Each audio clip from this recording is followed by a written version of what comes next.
What is up, everyone? Okay, there we go.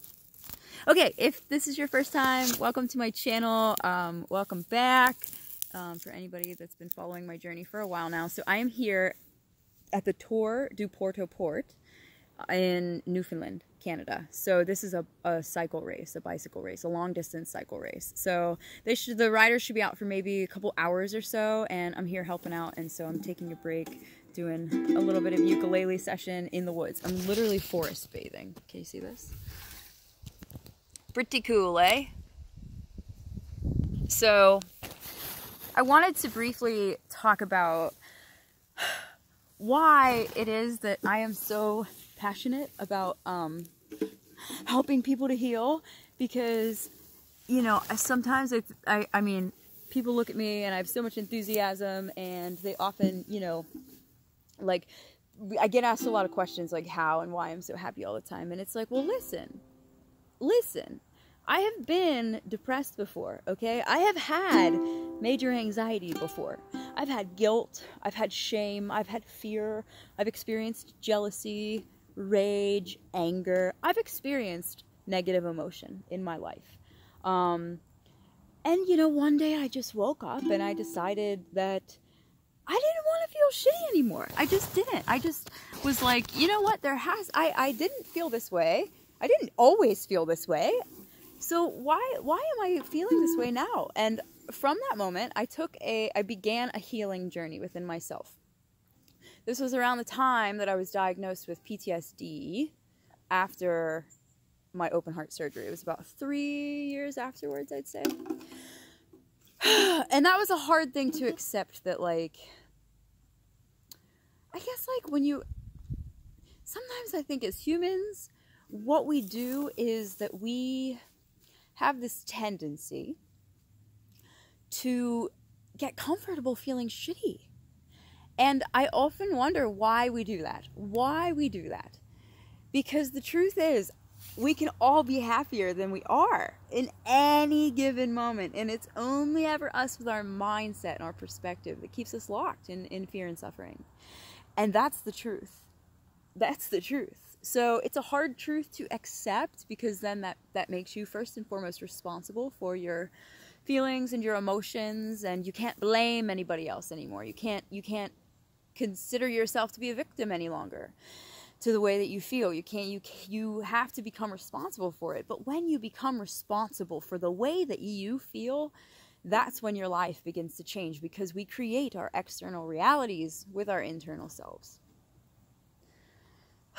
So the reason that I am so passionate about getting a positive message out in the world and letting people know that they can heal and that it's okay to heal is because it doesn't feel easy at first, but it's so worth it. It's so worth it when you realize that you can actually be happy. It's so worth it.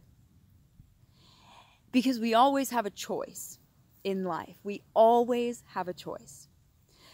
And I know, because I've been down all of those roads. And when I have found myself in those moments of feeling that way, like, it comes down to, you almost have to do like a bit of like psychoanalyzing of yourself, or find a therapist, somebody to help you do it, if that's helpful, or a friend.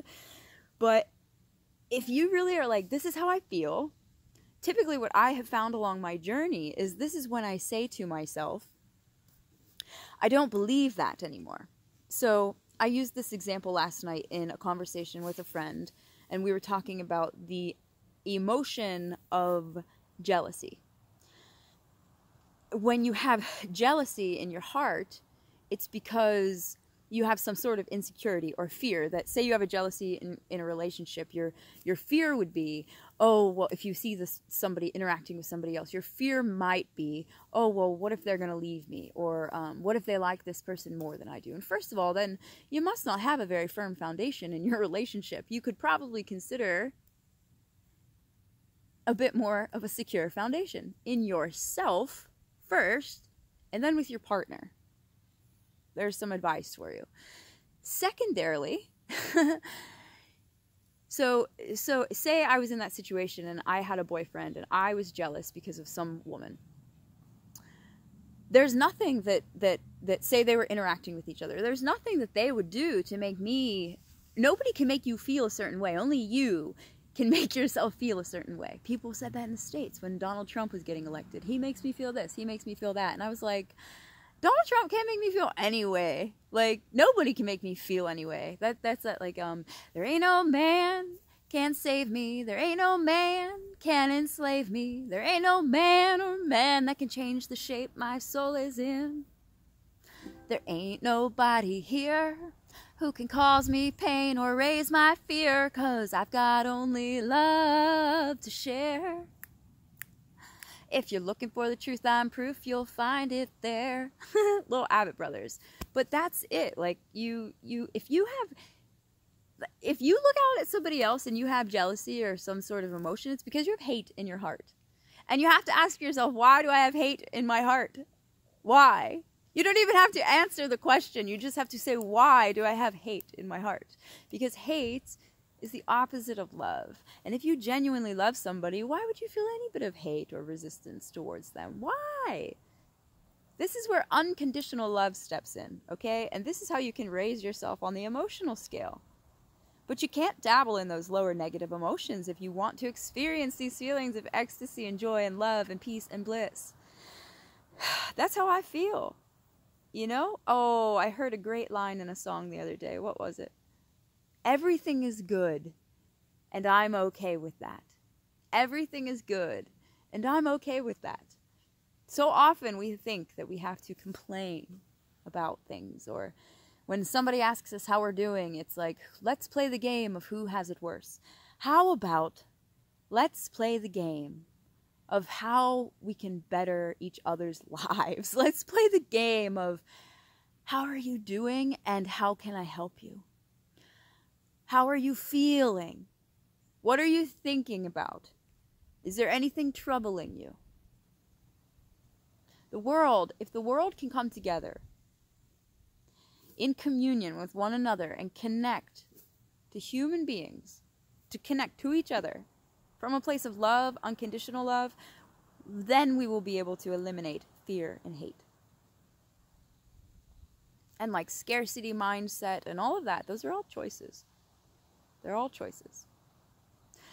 So, I am doing some forest bathing and just really meditating on why it is that I do what I do. What is the why? Thank you, Ty. My why is because I know that we can all be happier in any given moment than we are currently being. There is always room for more expansion. There is always room for a different perspective shift or a higher consciousness level. It's only us that choose the negative emotions. Here's the thing. Disclaimer. You do have to do a bit of work. You do have to commit yourself to feeling good every day. What a shame that is. You have to commit yourself to feeling good. But when you do, then your life naturally aligns itself. You don't have to solve problems because you won't be creating any.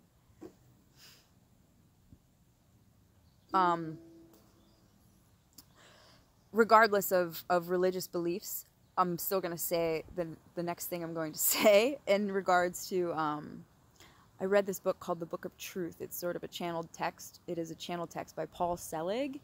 And in that book, they mention another book. Maybe the previous book in the series. I believe it's a trilogy. I'm looking forward to the third book. And perhaps I should read the first. But they make this reference in there about seeing through the eyes of Christ. And where I am along my spiritual journey is, thank you Vesuvius for this. Mind of Buddha, heart of Christ. Mind of Buddha, mindfulness. This is like the connection, I believe.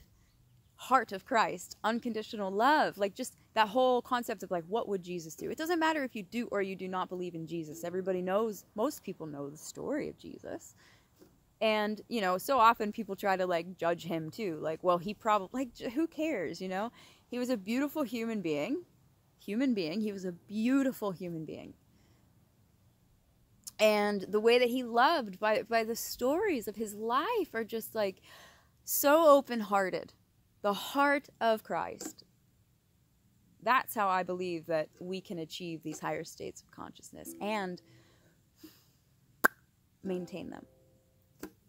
So that's a bit of mastery there too. But like, if you find yourself in a place today of lack or jealousy or hate or fear, just know, just begin to know, if I'm the first person to ever tell you that you can choose a better feeling thought, choose a better feeling thought. You can do it. You can do it. Change the channel.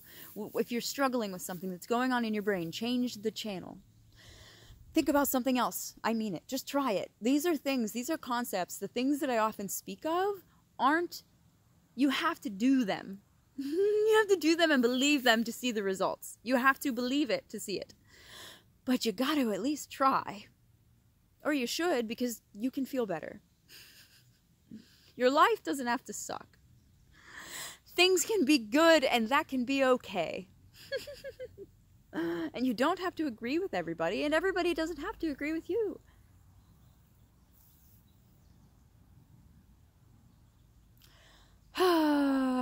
The benefits of forest bathing. That's my why, you guys. That's my why. That's why I do what I do. That's why I seek to inspire. And I seek to inspire others. I don't want to just teach y'all, anybody. I don't want to just teach how to fish. No, I do want to teach how to fish.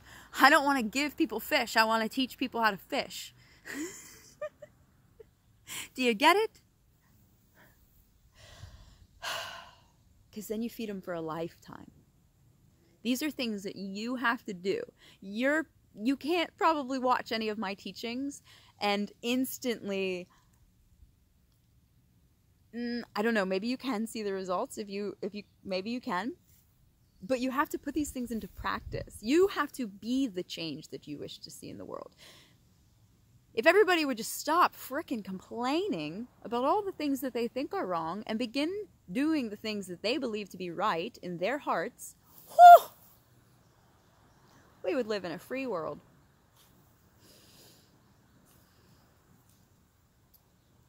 It really is about peace and love, as hippie as that sounds.